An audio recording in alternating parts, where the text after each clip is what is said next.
उसमें क्या किया उन्होंने, जहां एक मोहर बराबर 10 रुपए थी, कानून बनाकर एक मोहर बराबर 15 रुपया कर दिया कि अब मोहर 10 रुपए की नहीं होगी, 15 रुपए की होगी। बस मोहर का मतलब है 1 तोला सोना और रुपए का मतलब है 1 तोला चांदी। तो अब आप सोचिए, जिसके पास 150 रुपए रखे हुए हैं, मान लो आज मैं 150 रुपए मेरे को किसी ने दिए, मान लो विनायक भाई ने मुझे 150 रुपया दिया, मैं जब रास्ते में जा रहा हूं तो मैं क्या सोच रहा हूं कि मेरे पास कितने मोहर है, 15 मोहर है, 15 मोहर, 150 है ना, तो 10 रुपए की एक मोहर है, तो मैं सोच रहा हूं जाते हुए कि मेरे पास 15 मोहर है, भाई मजा हो गया, 15 मोहर जाकर के मैं इनकी ले लूंगा।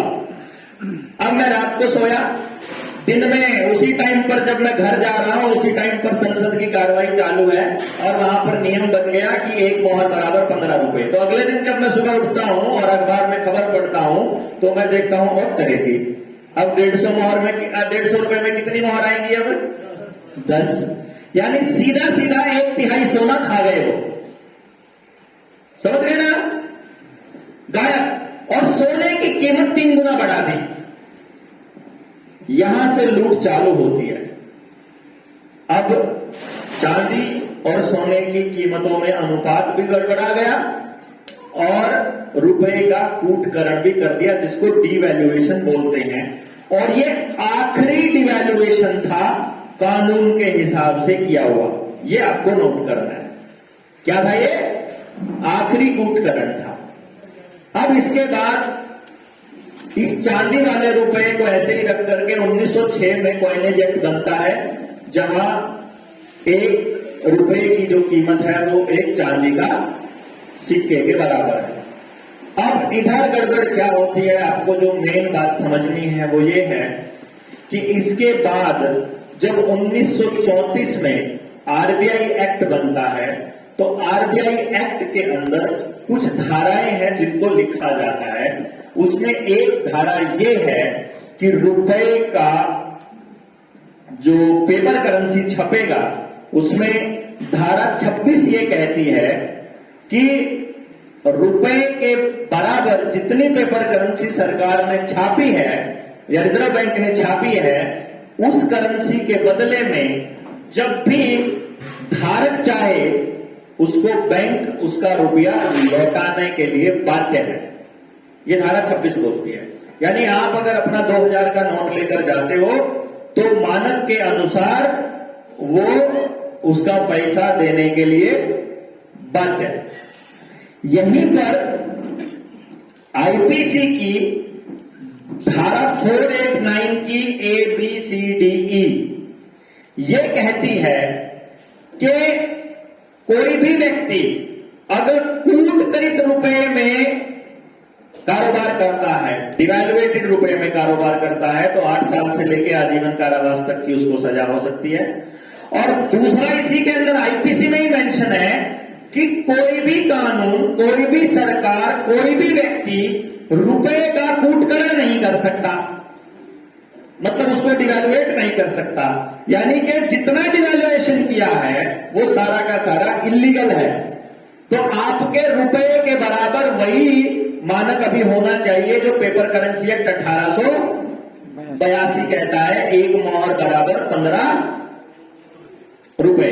और उस 1 मोहर है 1 तोले की, यानी 11.664 ग्राम सोना डिवाइडेड बाय 15 करोगे तो 777 मिलीग्राम सोना बनता है 1 रुपए में, यानी 1 रुपया बराबर है 777 मिलीग्राम सोना। तो जब भी हम रुपए का कोई कागज लेकर जाएंगे तो बैंक इसके हिसाब से हमको रुपया देने के लिए बाध्य है। ये 1934 की हमारी आरबीआई एक्ट की धारा 26 हमको बताती है। अब इस दौरान अगर किसी ने रुपए की वैल्यू को कम किया है तो वो जेल जाने के लिए तैयार रहे। लेकिन इन्होंने क्या किया, इस चीज को छुपाने के लिए कॉइनेज एक्ट 2011 बना दिया। और उस कॉइनेज एक्ट 2011 में क्या कहा कि 1 रुपए का जो सिक्का है ना, वो इतने ग्राम लोहा, इतने ग्राम उसमें वो सिल्वर सिल्वर को 0 कर दिया, उसमें निकल इतने ग्राम ये धातु मतलब वो करके, और इसका ये रेडियस होएगा और उसको 1 रुपया बोलेंगे। समझ गए ना? जो कि प्योरली इलीगल है, प्योरली इलीगल। अब हम बैंक को क्या कहते हैं, हम जब आवेदन लगाते हैं तो हम बैंक में इन दस्तावेजों का हवाला देते हुए उनसे पूछते हैं कि क्या आपने हमसे लीगल रुपए में ट्रेड किया है? क्योंकि अगर आपने इलीगल रुपए में ट्रेड किया है तो आपको जेल जाना होगा, और अगर लीगल रुपए में किया है तो लीगल रुपए में तो 1 रुपए में 777 मिलीग्राम सोना है। तो तुम्हारे पास जो ये सिक्के हैं, तुम्हारे पास जो ये नोट हैं, ये नोट तो बिना रुपए बिना सोने की बैकिंग के हैं। बिना सोने की बैकिंग का तो रुपया फर्जी है। समझ रहे हो इस बात को?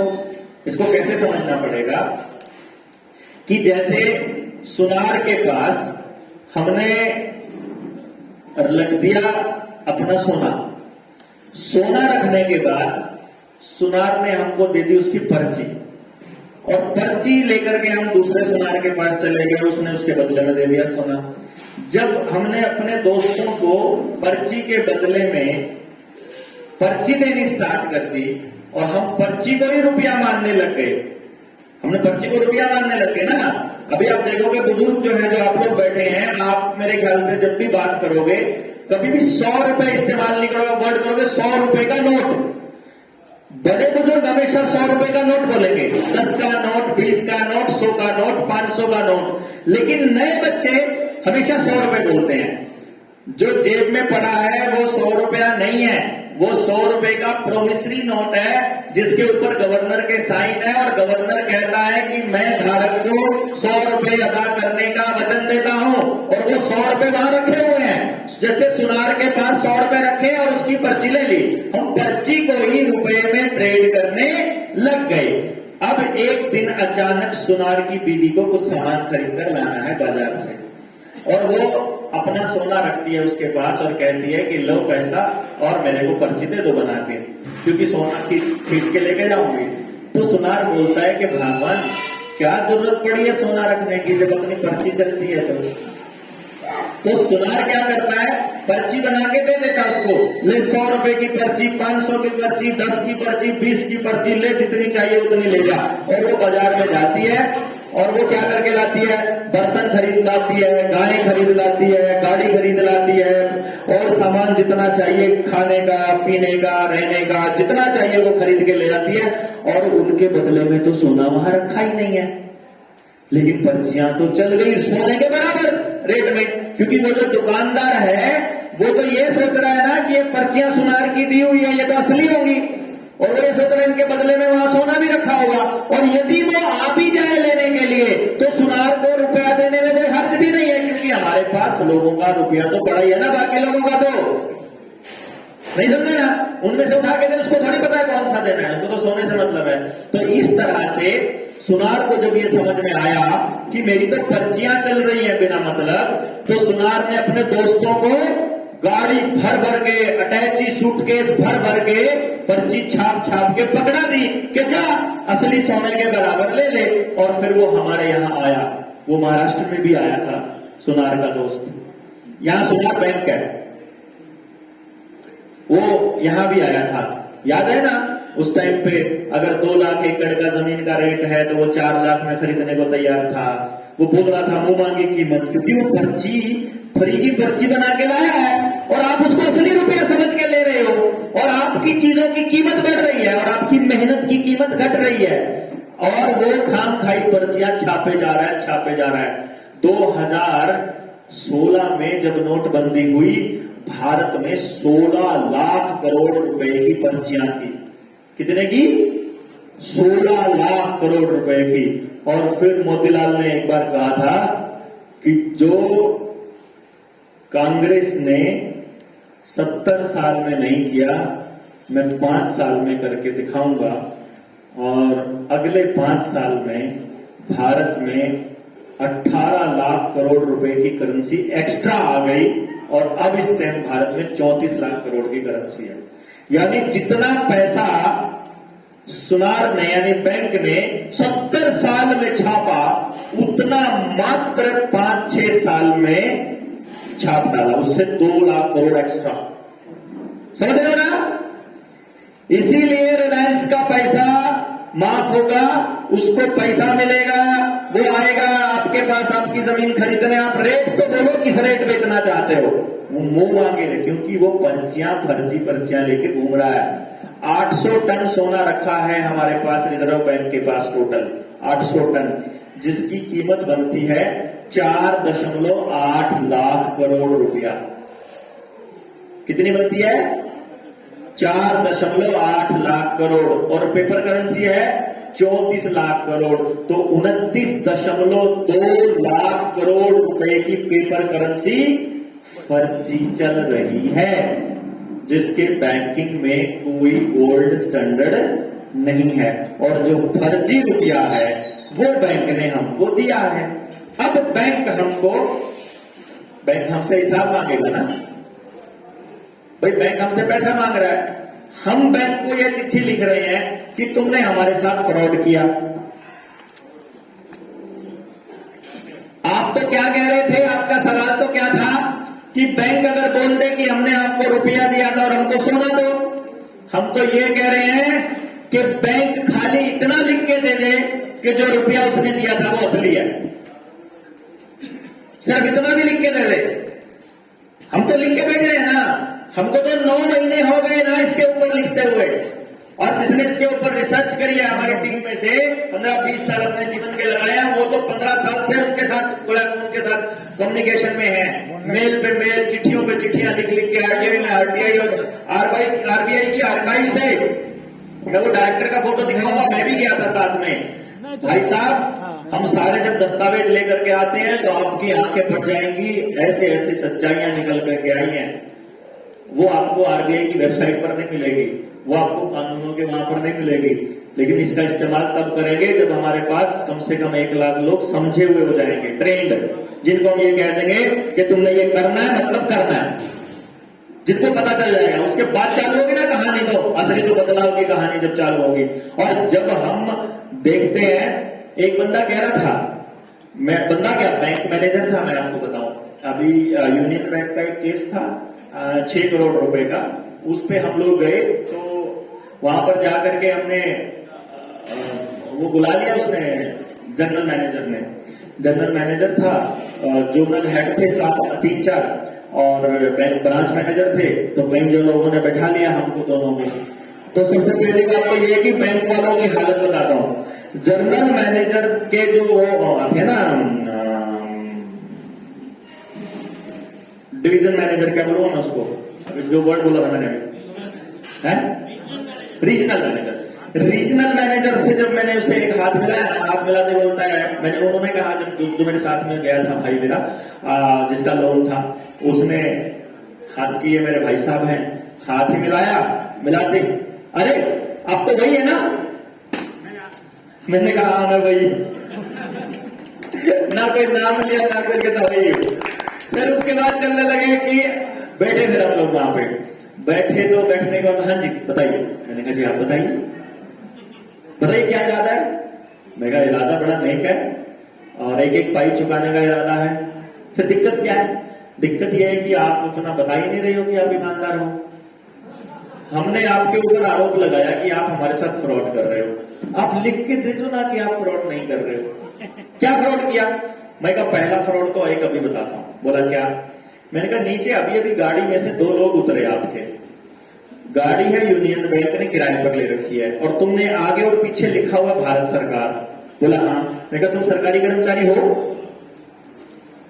सीधा मैंने हाथ में डाल के बोला तुम हो सरकारी? नहीं, सुविधाएं तो सरकारी कर्मचारी। अरे सुविधा छोड़ो, सरकारी कर्मचारी हो क्या? बोला नहीं। आरबीआई का कर्मचारी सरकारी कर्मचारी है क्या? बोला नहीं। तो जब आरबीआई का कर्मचारी सरकारी नहीं, तुम सरकारी कर्मचारी नहीं, तो तुम गाड़ी के पीछे भारत सरकार किस लिए लिखवाते हो? ताकि जब किसी के घर में जाओ तुम कब्जा करने तो लोगों को लगे कि सरकार आई है। ये डर बिठाना चाहिए तुम लोगों के दिमाग में। मैं अभी कंप्लेंट करूंगा तुम्हारी। वो नहीं छोड़ी, तो अपनी बात कीजिए, चलो कर लो, बताओ। सारी बातें कर दी, मैंने बता दिया ये पेपर करेंसी वाला जो डेटा आपको दिया ये मैंने उसको भी दे दिया। बोले वो तो ठीक है जी आपकी बात बघारा जी। मैं कहा फिर अच्छा एक काम कर लो। मैंने कहा बताओ, आप ये कह रहे हो कि हमने आपसे फर्जी रुपए में डील किया, नकली रुपए में डील किया। मैंने कहा हाँ मैं कह रहा हूं। आप ये आरोप लगा, मैं क्या आरोप लगा रहा हूं, सरेआम लगाता हूं, मैं तो रिकॉर्ड क्यों लगाता हूं।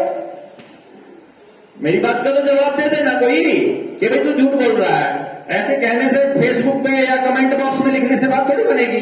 सरकार आधिकारिक बयान जारी करके कह देगी वो झूठ बोल रहा है, या आप कह दो लिख करके भेज दो कि मैंने जो लिखा है वो गलत लिखा है।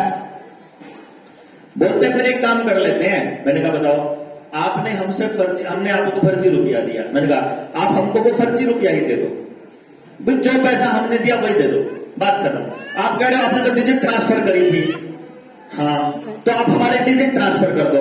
मैंने कहा एकदम 100% मैनेजर साहब आप एक काम करो, यही बात लिख कर दे दो बस, जो आपने अभी बोला ना बस ये लिख कर दे दो और अगले दिन पैसे लो, क्योंकि इस पैसे में ट्रेड करने में सीधा अंदर जाएगा जिंदगी भर के लिए, मुझे पता है। वो ये कह ही नहीं सकता, तो फंसता है वो, चारों तरफ से फंसता है वो। उसको ये समझ में नहीं आ रहा वो तो क्या लिखेगा। आप में से किसी ने आवेदन लगाया हुआ है क्या? कभी लगाया? हाथ खड़ा करके बताओ। अभी मैं बताता हूं इनके आवेदनों के जवाब में क्या आएगा पता है बैंक की तरफ से? वो बात ठीक है, बस हम डिनाई करते हैं, आपके आरोपों को डिनाई करते हैं और आपने पैसे लिए थे, पैसे जमा कराओ, बस यही करते हैं ना। वो जो प्रश्न पूछा है उसका जवाब नहीं देंगे वो, और वो तब तक नहीं देंगे जब तक उनके दरवाजे के बाहर हर रोज कम से कम 100 आदमी जाकर नारे नहीं लगाएंगे। और कमाल की बात बताता हूं, हमारी टीम के सिरसा जिले के कलेक्टर ने गलती से हमारी टीम के बंदे को बैंक के सामने टेंट लगाने की अनुमति दे दी है और कल से वहां टेंट लगने वाला है, सोमवार को। परसों देखिएगा बैंक के सामने, अब परसों या उसके 2 दिन बाद हम वहां क्या करने वाले हैं। अभी हम उनको बोलेंगे कुछ मत करो, आराम आराम से बैंकों के मतलब 10, 20, 50 लोग बैठो, इनको लगेगा कि ये ऐसे चल रहा है, 10, 20 लोग हैं, चिल्ला चिल्लू के चले जाएंगे और फिर एकदम वहां के आसपास के 3-4 जिलों से लोग आकर के और वहां जब बताएंगे उनको कि हिसाब कौन देगा भाई, देश की जनता का लूटना बंद कब करोगे, तो पता चलेगा उनको कि यार ये तो उल्टा पंगा होने लग गया, परमिशन भी नहीं मिलने लगी, फिर हमको जबरदस्तियां परमिशन लेनी पड़ेगी। बैंकों को जवाब नहीं सूझ रहा है और अब वो बहुत जल्दी ई ऑक्शन वाला ड्रामा चालू हो गया है। मतलब घर बैठे बैठे ऑक्शन कर रहे हैं। कोई बात नहीं, अभी जिसके घर में नोटिस आ जाए ई ऑक्शन का, अगले दिन अखबार में निकलवा दो अगर आपने आवेदन लगाया हुआ है तो। वो ये कि बैंक ने हमारे ये खसरा नंबर, ये मकान नंबर आवेदन ये ई ऑक्शन के लिए निकाला है, हम आपको पहले ही जानकारी दे रहे हैं, इसका ऑक्शन हो भी गया तो तुमको कुछ नहीं होने वाला है, कब्जा कुब्जा किसी को नहीं मिलना, बैंक ने फ्रॉड किया हुआ है, जब तक ये मसला हल नहीं होता कोई आदमी मेरी जमीन खरीदने की कोशिश ना करे, ऐसा कह के लगा दो अखबारों के अंदर और साथ में भेज दो डीसी को नोटिस कि ये गलत काम कर रहा है बैंक, अगर ये ऑक्शन कर दिया तो फिर जान माल की जो हानि होगी वो आप जिम्मेदार होंगे। ये तो इसको समझाओ पहले ये क्या गलत काम कर रहा है, पहले हमारे सवाल का संतोषजनक जवाब दे, सिर्फ जवाब नहीं, संतोषजनक जो सही सवाल पूछा उसका। और बैंक के पास रिप्लाई है ही नहीं है, असल में कुल मिला किसी के पास नहीं है, सरकार के पास नहीं है। आप किसी बैंक के अधिकारी से जाकर पूछो कि मुझे ये 2000 रुपया देकर के इसके बदले में अपने रुपए चाहिए, उसको पता ही नहीं रुपए क्या होता है, किसी को रुपया पढ़ाया ही नहीं गया, पूरी इकोनॉमिक्स में किसी को नहीं पढ़ाया गया रुपया क्या होता है। और चल रहा है ड्रामा करते हैं वो, बोला डेफिसिट करेंसी हो जाएगी, फिर वो डॉलर के मुकाबले हो जाएगा, डॉलर के मुकाबले रुपया कहां से हो गया, रुपया इंडिपेंडेंट है भाई। लेकिन हाँ गड़बड़ हो जाएगी जब ई रुपया बन जाएगा इसका नाम, जब डिजिटल करेंसी आ गई फिर इसके बदले में सोना आपको नहीं मिलने वाला है। और आजकल का जो नया बच्चा है जो मोबाइल में यूपीआई से पेमेंट कर रहा है, उस बेचारे को तो ये भी नहीं पता कि ये खाली डिजिट है, ये रुपया नहीं है, वो तो फिर भी नोट है, रुपए का नोट, वो जो मोबाइल में वो तो नोट भी नहीं है, समझ गए ना, उसका तो कुछ भी नहीं है, वो मतलब हवा के डिजिट को ही रुपया मान बैठा है, तो उसको तो पता ही नहीं है। इसलिए मैक्सिमम ये कोशिश करनी है कि हमें कैश में ट्रांजेक्शन्स करने हैं, और बैंक वाले ज्यादा फाइन पे फाइन लगाते हैं तो इनका इलाज भी अपन बांधेंगे, 0 चार्जेस करना पड़ेगा, इसका इलाज करना पड़ेगा। एक तो रुपया टाइम पर मिलना चाहिए और एक कोई चार्ज नहीं चाहिए हमको, ये ऐसा कुछ हमको बनाना पड़ेगा। दूसरा, डिजिटल करेंसी रोकना इतना ज्यादा जरूरी है, आप सोच भी नहीं सकते। सीबीडीसी के ऊपर मेरी पूरी वीडियो है, अगर आप लोग देखेंगे तो यहाँ पे समय लगाने का कोई लाभ नहीं है।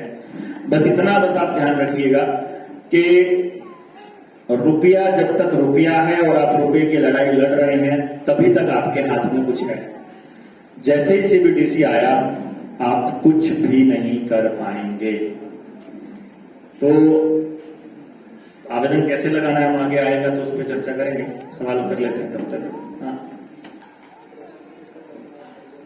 अच्छा, प्रोसेस का एक क्वेश्चन है। प्रोसेस का ये है, आपको 2 चीजों का ध्यान रखना है। एक तो हम लोगों को ये रखना है कि जो भी व्यक्ति आवेदन लगाना चाह रहा है वो अपनी टीम से ही संपर्क करे। इसमें कोई ये नहीं है कि हमको एक ही आदमी, 2 ही आदमी या 4 ही आदमी संभाल सकते हैं। एक तो नवनाथ भाई को हमने बोला हुआ है कि आप उनको दे सकते हैं अपना आवेदन। दूसरा, आप यहां पर आनंद भाई को अपना आवेदन दे सकते हैं। आपने आवेदन दे दिया, अगर कोई तीसरा आदमी महाराष्ट्र से आवेदन लगा रहा है, और ये ध्यान रखना है जो भी आदमी आवेदन लगाएगा, जब वहां ये आवेदन लगाएंगे तो वहां हमारे वीर सिंह के पास इसका एक रिकॉर्ड बन रहा है। उस रिकॉर्ड में, रजिस्टर में कितने नंबर पे आपका आवेदन अंकित है, ये आपके पास अगर आंकड़ा नहीं है तो आपका आवेदन समझो नहीं लगा है। समझ गए ना? कोई बात नहीं, मिल जाएगा। जिन्होंने इनको दिया है दोनों को तो मिल जाएगा उनको, तो जो बाकी ने किसी और को दिया है तो कोई चक्कर नहीं है। एक नंबर हम लोग आपको दे देंगे कि इस नंबर पे आपका रजिस्टर में एंट्री है। अगर ऐसी कोई जरूरत पड़ेगी तो आपको मालूम पड़ेगा कि जब भी कभी आपको बताना हो तो उसको बता सकते हो आप डायरेक्टली कि मेरा इस नंबर पर एंट्री है, मेरा ये वाला आवेदन नंबर ये है, आवेदन संख्या, जो मतलब अपनी लोकल लेवल पे। उसके 2 लाभ होंगे। पहला लाभ ये कि आपका जो ट्रांजैक्शन है, जितना भी ट्रांजैक्शन होता है आपस में लेन देन का, वो फेयर होगा, वो ईमानदारी से होगा। ठीक है ना? इसमें ये नहीं मान के चलना, क्योंकि आपको आने वाले वक्त में हर गांव में हमने एक आदमी को ये चार्ज देना है। हर गांव में हमको पूरा भारत कर्ज मुक्त करना है। इसमें मतलब मैंने आज तक कभी किसी से कोई सिंगल पैसा नहीं लिया है इसमें, ना मेरे व्यक्तिगत तौर पे कोई खर्चा इसमें नहीं, किसी का भी नहीं हुआ व्यक्तिगत इस पे खर्चा। अभी हमने मतलब हमारे पास लगभग 3-1 लाख रुपया पड़ा हुआ था, 3,40,000 के करीब, और हमने वो मंगवा लिया प्रचार सामग्री 22-23 लाख रुपए का, 25-1 लाख का था वो मतलब वो देने का, और हमारे पास कुछ पैसा बचा ही नहीं है कुछ भी।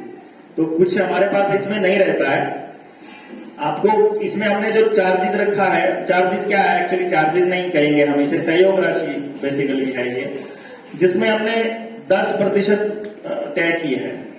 10% में भी ऐसा नहीं है कि आपको 10% शुरू में ही पे करना है। जब आपका आवेदन आएगा, आपके आवेदन की अमाउंट को देखकर, उसकी सीरियसनेस को देखकर, उसकी कैपेसिटी को देखकर हम आपको एक अमाउंट बताएंगे। वो नॉमिनल सी अमाउंट है जो आपको अपना ड्राफ्ट तैयार करने का देना है, कागज तैयार करने का, वो दे दिया। महीना 2 महीने में आप रिलैक्स हो गए, आपको ट्रस्ट हो गया, तब तक आपने अपनी टीम तैयार कर ली, आपको मालूम पड़ गया। उसके बाद जो भी समाज का काम है उसमें आपको सहयोग करना है। वो इट्स नॉट कि वो आपको किसी को पे करना है। मतलब 10% तक तो हम आपसे जबरदस्ती भी ले लें कि तो भाई तुम्हारा हिस्सा बनता है इतना समाज का, वो समाज के काम पे ही लगाना है आपने। हाँ, जो आवेदन लगा रहे हैं साथी, मान लीजिए उनका भी तो खर्चा है अपना, तो अगर वो 1-2% आपसे बोलते हैं कि आप उनको, मेरे ख्याल से वो आपको दे देना चाहिए उनको, इसमें भी कोई बुराई नहीं है। लेकिन वो जो बताएगा वो बता के ले लो कि भाई मेरे को भी इतना खर्चा मेरा हो गया है, वो आप ले लो, वो दे दो। उसमें मेरे ख्याल से कोई पारदर्शिता होनी चाहिए। बस ठगी किसी के साथ नहीं करनी है, झूठ किसी के साथ नहीं बोलना है। अगर मान लो ये रहता है कि अमाउंट बहुत ज्यादा आती है, क्योंकि थोड़ी अमाउंट में तो हम भी कुछ नहीं कर पाएंगे। अगर अमाउंट बहुत ज्यादा आती है और आप स्टेट में कोई काम कर रहे हो, तो स्टेट के लिए भी हमने ये रखा हुआ है कि कल को अगर मान लो महाराष्ट्र से इकट्ठा होता है जो पैसा, हम एग्जाम्पल के तौर पर ये बोल देते हैं कि मान लो 1 लाख रुपया इकट्ठा हुआ, तो हम उसमें से 40,000 रुपया महाराष्ट्र स्टेट को ही देंगे कि आप अपना स्टेट के जो काम एक्टिविटीज करनी है उस पर लगा लो, और 60,000 रुपया उधर भेज दो जो उनको पूरे देश के अंदर करना है। तो ऐसा भी हो जाएगा। मतलब इट्स नॉट ए, कोई ऐसा नहीं है कि हमने एक नियम तय किया हुआ है कि जनता सरकार मोर्चा में कभी कोई पैसा इकट्ठा नहीं होगा, कभी होगा ही नहीं। मतलब उसमें उतना ही पैसा इकट्ठा होगा जितना खर्चा करना है अपने को, खर्च करने के लिए इकट्ठा होगा। बस खर्च हो गया, उसके बाद एक्टिविटी को रोक दो, फिर पैसे की इनकमिंग बंद कर दो। पैसा चाहिए फिर कर दो। देश के लोग ऐसे थोड़ी ना हमको मतलब कमी नहीं आने देंगे, मुझे ऐसा भरोसा है, कोई दिक्कत ऐसी नहीं है। तो वो आवेदन लगाएंगे। आवेदन मेन जो मुख्य काम है वो ये है कि कल को जब सुप्रीम कोर्ट में हम लोग जाएंगे या हाई कोर्ट में जब 2011 के कॉलेज एक्ट को चैलेंज करने के लिए जब हम निकलेंगे, तो उस टाइम पर आपका उस रजिस्टर में नाम है तो चैलेंज होगा, फिर आपको बेनिफिट मिलेगा। अदरवाइज आपने, जैसे कुछ वकील लोग होते हैं ना, बड़े स्मार्ट होते हैं, वो क्या करते हैं, एक ड्राफ्ट को उठा लेते हैं, उसी को एज इट इज पेलते रहते हैं। उनको लगता है वो ड्राफ्ट ही तो चलाना है, वो कागज लगता है उनके लिए। ऐसे होता तो यार हम ही नीचे नीचे बहुत सारे लगा देते, फिर हमें क्यों कहना पड़ता है आनंद को टिकट करा भाई, फटाफट हमारा टिकट को करानी पड़े। तो हम कहते हैं अरे तो टेंशन मत ले, हमारे पास पैसे की कमी थोड़ी है। लेकिन हमारे पास ऐसा नहीं है। तो वो क्योंकि संगठन का काम है, क्योंकि सबका काम है, तो सबके हित में ही हो और सबकी सहायता से ही हो, तभी मेरे ख्याल से बेटर रहता है। और इसीलिए हमने इस पे थोड़ा सा ये रखा हुआ है कि वो सबकी जानकारी में रहे। तो वहां भी वो सिर्फ एक आदमी की जानकारी में नहीं रहता है, 3-4 लोगों की जानकारी में रहता है कि आज इस नाम से आवेदन आए, इसमें ये नाम, इस एंट्री इसकी इस जगह पर है, इसकी एंट्री यहाँ पर है, ताकि कल को कोई कागज गुम हो जाए तो हमारे पास वहां पर वो रहे।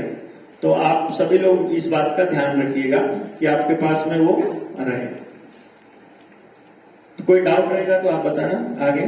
जेएसएम के मालक और चालक कौन है? देखिए, मैं आपको शायद इसमें बता चुका, शुरू में ही हमने बताया था। जेएसएम की सबसे बड़ी खासियत यह है कि इसमें देवेंद्र बलहारा भी सिर्फ गिरफ्तार हुआ, सबसे पहले बोला, दिखाई दिया लोगों को। वो तो पहले और भी रोकते थे, ऐसा नहीं है कि हम सबसे पहले बोले, हम दिखाई दिए, हम चिल्लाए, थोड़े ज्यादा जोर से चिल्ला पड़े, तो ध्यान थोड़ा लोगों का आकर्षित हुआ, फिर हम चल पड़े और फिर लोग साथ आते चले गए। तो इसमें अगर मैं अपनी डेफिनेशन भी आपको दूं तो मैं फर्स्ट अमंग द इक्वल्स हूं। मतलब मैं आप सब में से बड़ा नहीं हूं या आपका कोई नेता नहीं हूं, तो कोई भी नहीं है। तो कोई इसका मालिक नहीं है, कोई इसका चालक नहीं है, क्योंकि हमारे पास कोई भी अकाउंट ऐसा नहीं है जो जेएसएम का अकाउंट हो। हम किसी का भी सोसाइटी का अकाउंट ले लेते हैं कि तू अपने अकाउंट में मंगवा ले पैसे फिलहाल के लिए, जब जरूरत पूरी हो जाएगी अकाउंट को बंद करवा देंगे, फिर दूसरी इसमें ले लो, फिर तीसरी में ले लो। तो अभी इसमें क्या प्लान कर रहे हैं हम कि जैसे किसी को आयुर्वेद पे काम करना है तो आप आयुर्वेद की अपनी शाखा बना सकते हो, तो आप अपना संगठन बना सकते हो आयुर्वेद वाले सारे मिल करके। तो जो जेएसएम में ऊपर से कोई पैसा आएगा तो आपको वो डिस्ट्रीब्यूट हो जाएगा, जेएसएम के पास कुछ नहीं बचेगा। समझ गए ना? जेएसएम प्योरली लीडरलेस है। इसका प्रोसेस क्या है कि नेचुरल लीडरशिप, जैसे आपके ऊपर लीडरशिप किसी की थोपी नहीं है, पर आपने अपने आप से मान लिया कि किसकी बात को ट्रू मानना है। तो जो जो सच की लड़ाई लड़ रहे हैं और जो सच्चे हैं वो अपनी जगह अपने आप बनाते चलेंगे, और जो आपस में जूतम पजाई कर रहे हैं, जो लड़ रहे हैं, जो बहस कर रहे हैं, जो बिना मतलब का इश्यूज उठा रहे हैं, वो अपने आप वैल्यू खो देंगे अपने लोगों के बीच। ना हम एस्टैब्लिश करने वाले किसी को, ना हम किसी को एस्टैब्लिश करने वाले। जो समाज के हित का काम कर रहा है वो अपने आप लीडर बन जाएगा, जो अपने लिए व्यक्तिगत स्वार्थ में है वो अपने आप काम चला जाएगा। कोई किसी को कुछ नहीं कहने वाला, सिंपल। क्योंकि इसमें हम कह नहीं रहे ना आप हमारे साथ जोड़ो, अब हमारे को 20 लोगों का नंबर दो, हम कह रहे हैं आप अपने 20 लोगों की टीम तैयार करनी है। तो यू आर यूर लीडर। आप 40 की कर लोगे तो एक संगठन से मजबूत हो जाओगे, आप 100 की कर लोगे, आप 200 की कर लोगे, आप ऑटोमेटिकली बॉन्ड लीडर जो है वो अपने आप लीडरशिप करेगा। तो जो ईमानदारी से काम कर रहा है वो जेएसएम में है, जो बेईमानी कर रहा है वो जेएसएम में नहीं है। इसीलिए कभी भी अगर देवेंद्र बलहारा भी कोई गलती करता है तो आप सभी लोग एक सुर में बोल सकते हो, इसका जेएसएम से कोई लेना देना है ही नहीं। गलत काम का जेएसएम से कोई लेना देना है ही नहीं। समझ गए ना? सिर्फ अच्छे काम का जेएसएम से लेना देना है। बात कर रहा हूं, गॉट इट? लीडरशिप है वो नेचुरल इवॉल्व होगी, इसमें कोई किसी का वो नहीं है, किसी के ऊपर लीडरशिप थोपी नहीं जाएगी कहीं पर। 20 लोगों की टीम होने के बाद आगे की गाइडलाइन बताएं। पहले 20 बना लीजिए और उसके बाद क्या करना है आप, मतलब फिर क्या करना है, 20 के बाद में 200 बना लो। अगर पहले से बना लिए 20 लोगों की, मैंने बोला 20 को लिमिट थोड़ी है ना, एक गांव में बन गई दूसरे में चालू कर दो, दूसरे में बन गई तीसरे में चालू कर दो, जितने मजबूत होएगा उतनी जोर से आपकी बात सुनी जाएगी। भाई दहाड़ना है आपको, प्रशासन के सामने खड़ा होना है। 20 तो कम से कम बोला है, ज्यादा की लिमिट थोड़ी रखी है अपन ने, ज्यादा की तो जितनी मर्जी, तो मैं अपनी टीम बनाता हुआ घूम रहा हूं ना पूरे देश में, था आपसे घूमा जाए, आप घूम लो, है कि नहीं। टीम बनाते ही जाना है, मतलब ये लड़ाई रुकने वाली थोड़ी ना, ये तो कभी ना रुकने वाली लड़ाई अपन ने चालू कर दी है, तो ये तो कभी नहीं रुकने वाली। इसमें से हमें बहुत सारे रास्ते खोजने हैं। कल को अगली पीढ़ी को एजुकेशन का रास्ता देना है, अपना गुरुकुल, अपना स्कूल कैसे खोलना है। अभी जैसे आनंद ने आपको बताया कि इन्होंने ई कॉमर्स की कोई वेबसाइट चालू करी है, तो कल को इन लोगों को कैसे साथ में देना है। अभी आप लोग जितने हैं सारे एक दूसरे से मुलाकात करिए, ग्रुप में शामिल होइए, एक दूसरे से बात कीजिए। अगर आपको लगता है आपकी फ्रीक्वेंसी का आदमी है तो 5-5 लोग मिलकर कंपनी खोल लीजिए। कंपनी को रजिस्टर कराने में कितना पैसा, कितना टाइम लगता है, कंपनी रजिस्टर कराइए, उस कंपनी में बाकी लोगों की मदद से पैसे का ट्रांजैक्शन कीजिए, उसमें जल्दी, बहुत जल्दी 20-30-50 लाख रुपए का ट्रांजैक्शन कर डालिए, बैंक वाले अपने आप लोन देने के लिए आएंगे। छोटा सा लोन ले लीजिए, छोटा सा लोन लेकर के फिर अपना काम चलाइए, फिर वो लोन भर दीजिए, फिर बड़ा लोन देगी वही बैंक, फिर बड़ा लोन ले लीजिए, फिर उसको भरना चालू कीजिए, फिर और बढ़ा लीजिए, फिर जब 100 करोड़ के लोन के लेवल पे पहुंच जाओ, उसके बाद फिर कर दो, कंपनी तो फेल हो गई, कंपनी तो डूब गई। क्योंकि कंपनी जब डूबती है तो मालिक के सिबिल पे कोई असर नहीं पड़ता है, उसकी लायबिलिटी नहीं होती है। इसलिए अंबानी की एक कंपनी डूबती है, दूसरी को लोन मिल जाता है। तो कंपनियां डूब रही है तो कंपनियां बनाइए ना, आपके लिए रास्ता दिया तो है सरकार ने, आप खामखाई प्रोप्राइटरशिप में चलते हो। प्राइवेट लिमिटेड कंपनियां बनाइए, इतने सारे लोग आपको मिला दिया हमने, आपको इकट्ठा कर दिया, 5-5 लोग 10-10 मिलकर, मतलब ऐसा कंपनियों का जाल बिछा दीजिए, है कि नहीं। प्राइवेट ना को टेंशन ले दो, अपने पर्सनल लोनों के चक्कर में कहीं पड़ते हो, सिविल खराब होने का चक्कर ही नहीं है। कंपनी बनाइए, कंपनी राज होगा ना, उनको कंपनी राज चाहिए ना, हम देंगे तुमको कंपनी राज, तो वो कंपनी जैसे भी होगी फिर, है कि नहीं। मतलब हमको जब भी कुछ करना होगा वो कंपनी करेगी। तुम व्यक्तिगत लोगों को लाभ देना चाहते हो तो लोगों को दो, नहीं तो हम हर गांव में जाकर देखो किसानों के साथ बड़ा ठगी हो रही है। किसी किसान के पास 5 एकड़ जमीन है, किसी के पास 10 एकड़, किसी के पास, ऐसा करके उनको बोलो कि तुम्हारे नाम की कंपनी बना देते हैं, तो तुम्हारी जो मटेरियल है, तुम्हारा जो सामान है, वो कंपनी खरीदेगी, है। कंपनी ने खरीद लिया, अब कंपनी क्या करेगी, कंपनी उसकी प्रोसेसिंग करेगी, कंपनी उसको साफ करेगी, उसमें से बढ़िया बढ़िया बीज निकाल लेगी। टमाटर बनाया है तो उसकी सॉस बना लेगी, उसको सुखा करके पीस के पाउडर बना लेगी। अगर मिर्च बनाई है तो उसका अचार बना देगी। अगर आपने दूसरी मिर्च कोई और है तो आप आम है तो वो दूसरे अचार है वो बनाएगी। गांव के लोगों के पास कितना सारा काम होता है, कंपनी बनाइए। अपने पास पूरे देश में नेटवर्क बन ही रहा है, जिसका मटेरियल हो, वो भी कोई ऐसा आयोजन होगा जैसे राजीव भाई का अभी जयंती आने वाला है, ऐसी जगह पे